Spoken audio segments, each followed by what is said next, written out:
Hi, everybody. Welcome to the second hour of the Santita Jackson Show on AM 950 Radio, the voice of progressive Minnesota. It's a joy to be with you today. I want you to please share the show. We're on YouTube, the Santita Jackson Show YouTube channel. Please like and subscribe. Share the show with at least one person. And then what I need you to do is click that button so that when we do come up, we'll notify you. And also go to the Santita Jackson and Friends Facebook page because that's where I can be reached as well. And at Santita J, that is my handle on X, also formerly known as Twitter. So let's get to it. Of course, many people were taken aback by the salacious details that Stormy Daniels gave to the courtroom and to the American public in the Donald Trump uh, Stormy Daniels case, even though it's not really about her, as you have pointed out, Reverend Dr. Todd Urey. It's about, I guess, financial malfeasance. But we got to talk about this because there's much more to all of these because we also know that uh, all of these prosecutions are political. And certainly, if that is the perception, that is it. And many people are feeling that. And it just, even with all of these indictments and these trials that are going on, that are ongoing, and Trump's inability to campaign during the week, guess what? He and Biden are either neck and neck or he's leading. How can that be? What's going on? And uh, will this court case in New York, where will it go? Many people are saying that out of the whole batch, this is the weakest case. I don't know. So we will see. I don't want to hear what everyone has to say about this. Of course, Daryl Jones, chairman of the Transformative Justice Coalition, Reverend Dr. Todd Deary, criminal defense lawyer and part of the national leadership team at Rainbow Push, Josh Einstein from Jewish Voice for Peace Action in Michigan. He's going to be in Chicago soon, and I can't wait. And I'll be in Michigan too. And then, of course, I salute the divinity in you too, my dear brother, the Detroit man. We also known as DJ. Everybody, he's Detroit Josh, since he wears that Detroit Tigers hat every single day. Okay, I don't know what he's going to do in the fall, but we'll see then. And Attorney Robert I Patel, wash it. I do keep it. I wash I'm it. not mad at you, but you are, of course, Dr. D, Dwight McKee, affectionately known as Dwight, as Dr. D, senior advisor to the Cornell West for President campaign, one of the founders of Operation Push, indeed, helping to reformulate Push as we speak, as we move into the 21st century. But let's start with you, Attorney Robert Patillo, the former director of the Southern office of Rainbow Push, the man who filled Megyn Kelly with dread when she thought that you'd be running for judge, and you are. And how can we support you before we pivot into this topic?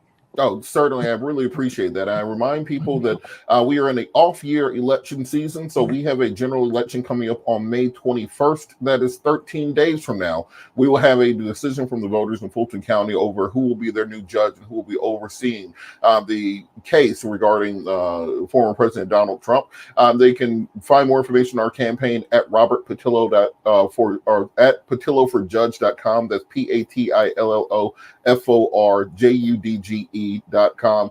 We are pushing, we want to get a defense attorney on the bench. We want to get a civil rights attorney on the bench. We want to get somebody who actually knows and understands the community on the bench. And hopefully Dr. D can connect me at Cornell West and we can come campaign together here in Fulton County on this idea of changing our political system and our judiciary because there are bigger issues than Donald Trump going through our criminal justice system. And we have to really be ready to deal with these and confront them going into this next century.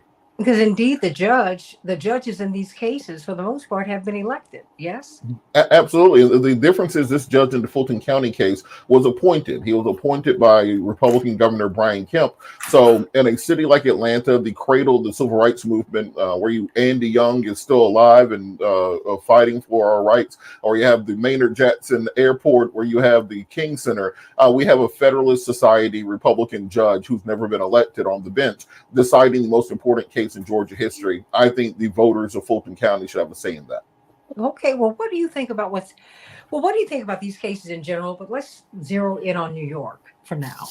It seems that you and Dwight McKee said that we would be here. You said that we'd have, you see a lot of indictments for the former president, and that they would strengthen him. Robert, I mean, what do you make of, and people even saying that Stormy Daniels' testimony, as it was very detailed and it was very intimate, it was a lot to hear. If no one wants to hear about anyone's intimate life, I certainly don't. And some people said, I don't care who you are. That's everybody. I think everybody deserves his own privacy. That having been said, some people said that might have actually worked in the former president's favor. Oh, it absolutely did. How so? The reason that it worked in the former president's favor is think about what the actual charges are in this case. The question is whether or not he falsified business records in order to benefit his political campaign going into the 2016 election. We had testimony from Hope Hicks, who said the reason he paid off Stormy Daniels was to not upset Melania. Okay, that's one witness. Then you have Stormy Daniels take the stand, who throughout cross-examination said, "I hate Donald Trump. I would rather go to hell than pay him the $500,000 that I owe him." She talks about the fact that the reason she was in his hotel room was for financial gain and to help her career, and that she still makes money doing trade shows, and she's benefiting and profiting off of the fame and notoriety coming out of this trial. Though she has severe credibility issues when it comes to talking about this. David Pecker has credibility issues as a tabloid publisher who has fallen out with Trump. The kind of key witness in the case is going to be Michael Cohen, who has severe credibility issues, having written books, doing a podcast, hundreds of cable news appearances criticizing President Trump. So once you take all of that together, where exactly is the crime at that was committed? Is a rich person paying off a porn star to have his wife not find out about it 20 years ago, because this was 2006 that this affair took place. We're in 2024. I don't think many people are going to say that a 2006 affair had an impact on the 2020 election or the 2016 election. And indeed, frankly, if President Trump, if this had came out in 2016, it probably would have helped him with voters. The electorate has just changed from kind of this Christian coalition idea that we had in the 1980s that took down Gary Hart.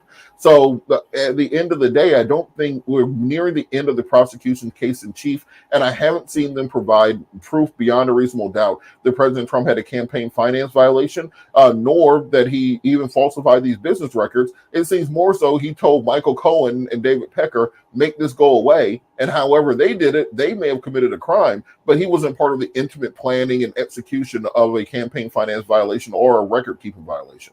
Well, do you think, does that explain why he is not, he's still in the race? I mean, everyone's making over the fact that in the last primary, Nikki Haley got 22% of the vote. I said, but uncommitted has grown, Josh.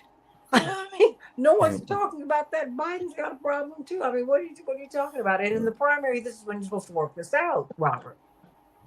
Well, to that point, I know Josh's going to hop in also, but if you compare the two, this is things when this is why polls are very, iffy this far out. That with the number of people who care about what Donald Trump did with a porn star 20 years ago versus the number of people who care about what's going on in Rafah right now, they're not even close.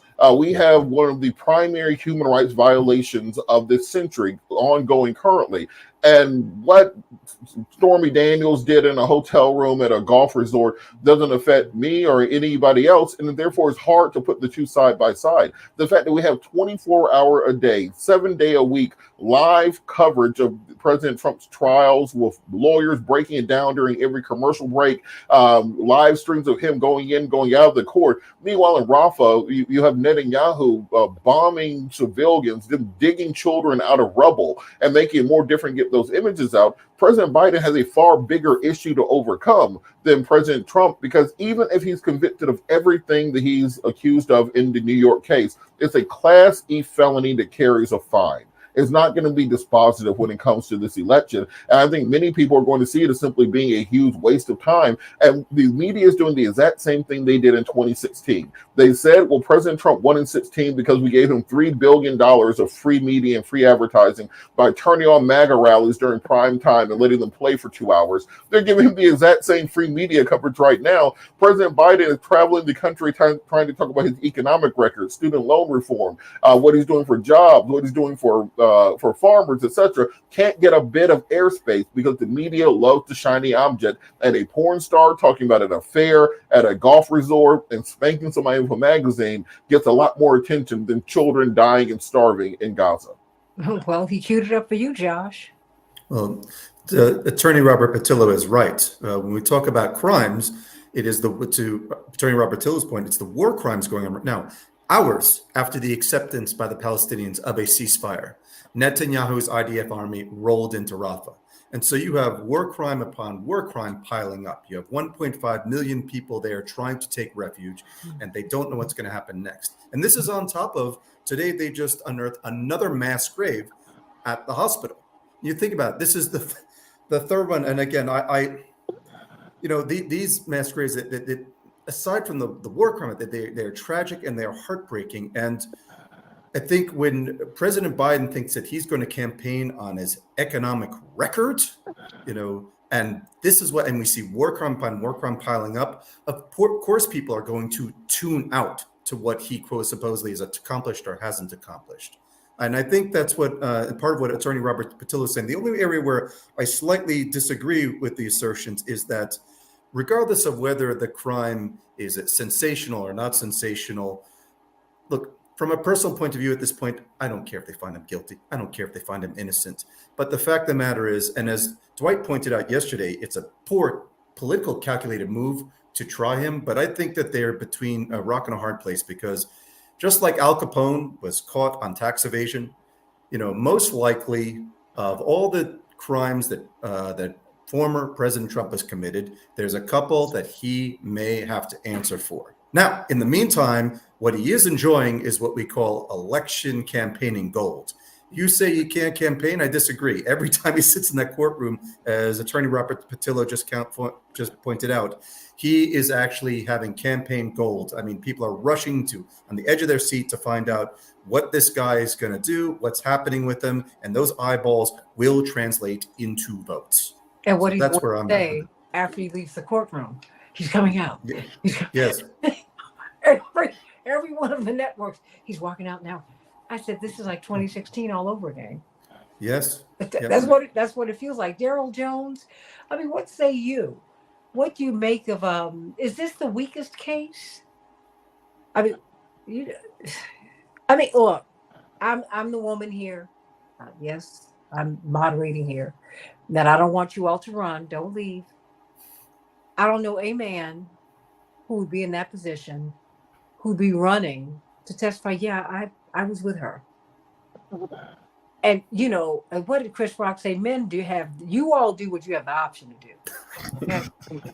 Yeah, I'm putting it right there. I'm morphing into my mom right now. Yeah, you do. And guess what? He had some money. He told his friends, make it go away. I think Michael Cohen is a mess because your lawyer is supposed to be your cleanup person. I'm like, wait a minute. You tell your lawyer all the stuff and then he goes and tells it all. I mean, I'm like, what? This is crazy. Daryl? Well, Santita, first you don't have to say anything that'll incriminate you. First, I'm doing my Rosemary Greek beads and doing my Hail Marys, based on everything that you've laid out there. I'm not Catholic, but everything was to cover the track. But I tell you, I hear what Robert is saying, and I hear what Josh has said, and they're correct. There's been a lot of coverage for Donald Trump. There's been a lot of airtime for former President Trump. And, I think the bigger piece to it, to me, though, is this. The more time they're focused on Stormy Daniels, the more time they're focused on, documents case or anything else that they're talking about Michael Cohen. What they're not talking about is he's not forced to talk about any substantive issues. So he's not forced into that at all. He has the ability to now use that courthouse just to be seen. Just to be seen. And whatever statement he makes is a statement that he makes, but it doesn't have to be substantive about politics. And so, that puts him in a weird sort of advantageous position politically.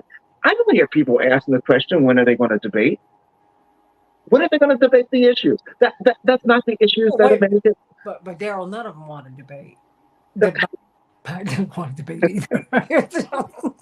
But you would want them to at least address some of the substantive issues. You really would, and you're not going to get it from Trump because he doesn't need to do it.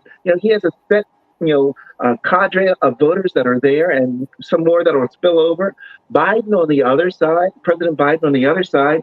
He has all kinds of problems. He has all kinds of problems with black voters. He has all kinds of problems with young voters. He has all kinds of problems with Arab American voters. He has all of these issues with the voters. They're trying to bring them to the polls to vote for him. And it's disappointing that these are the two choices that we have. This should be a runaway election for anyone that's not standing up to what is it now, 90 charges or whatever that President Trump is facing. It should be a runaway election for President Biden, but it's not. Part of the reason is because Americans are still feeling the pinch at the grocery store, at every cash register. The loss of life that we're hearing about, what's happening in Gaza, what's now happening in Rafah, all of this is on President Biden's watch. And so Americans are feeling that. And so that's the reason that you have a former President Trump that, despite the Stormy Daniels and all the other lustful things that are coming out of that trial, is still polling well, and in some cases ahead of President Biden. So this is the problem that I think that we have now going into this election season. Are people excited about going to vote? I don't think so. I don't think so, and that's problematic, Santita. Reverend Dr. Yeri?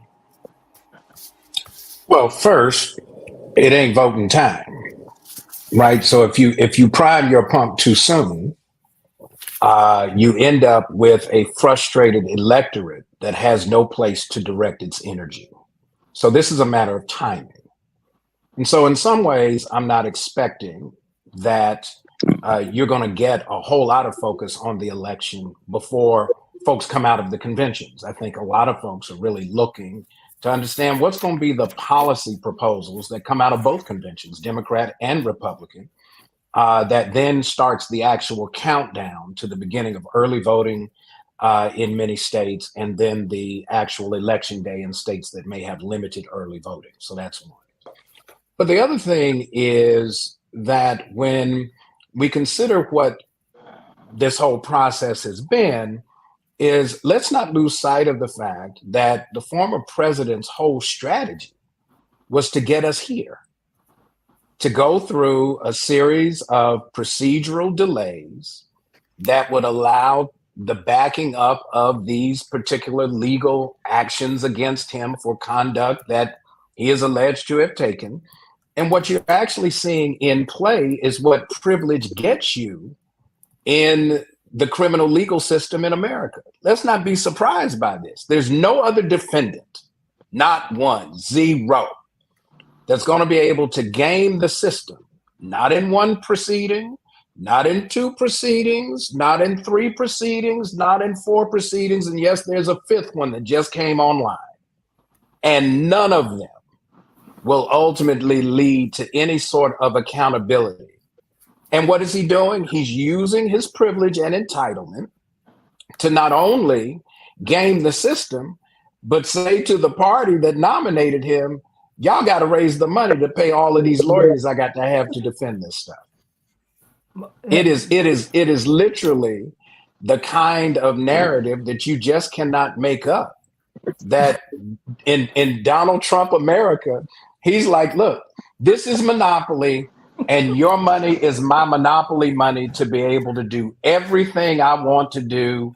And oh, by the way, all of that money, the reason I can pay my lawyers with the money that you're raising is because I don't have to pay for media time, because I've got folks who are sending notes. They're literally passing text messages from reporters in the overflow room to reporters who are on the live feed kind of relaying, what is he doing? How is he looking? Are his eyes closed? Are his eyes open? He's whispering to his lawyers. He nudged his lawyer at a certain question. Do we really care? Absolutely not. But folks are hanging on that and that's exactly what he wants. And so let's be real clear. The reason, look, this is the Donald Trump version of Bill Clinton's blue dress, absent the criminal prosecution. And so you got to give folks some unseemly tidbit because you got to keep them interested. And so what do? You put the woman that he slept with on the stand to talk about. The only thing she didn't tell us is whether or not the sex was good. Everything else she kind of gave it. No, did we use? Yeah, did she say? Yeah, she said it was bad. She said it was Let's move it. Gentlemen, let's kindly move along, shall we? Let's keep focused. Well, that's the whole point. To Josh's last comment, talking about staying focused, the point is we don't want folks to focus. That's not the strategy that they want. They want them to be so disinterested in politics right now so that you don't have enough time to generate the rage necessary to create the resistance. And so if everybody's yawning, who do you like, the 81-year-old guy or the 77-year-old guy? No, right? That's the answer. I like neither. And the reason you see the hammering of what's going on college campuses is because educated voters tend to lean left. And as you stifle what is the emerging largest demographic sector of political participation, now happening to be millennials and Gen Zers, that's the largest. It's no longer the boomers. As you are seeing that shift, there's a need to frustrate that voting bloc from actually getting fully engaged. And so how do you do that? You have disinterest from the president's side. The messaging has been horrible since the day he arrived back in DC. He hasn't been able to tell anybody what he's been able to do. And then at the same time, you concede the circus. Here it is. The circus has come to town. It's been in town, and the clowns keep showing up for work. And so what do? You keep running a 3-ring show to keep the sensationalism focused on what is really intriguing, but really not relevant, so that when it's finally time to talk about what's relevant, it's too late to really kind of push back. Because I don't think either party is going to come out with a platform that is going to be so impressive when it comes to the issues of human rights writ large. Republican Party's not going to say anything about what's going on in Gaza any more than the Dems are. Let's be real clear. So whatever it is that's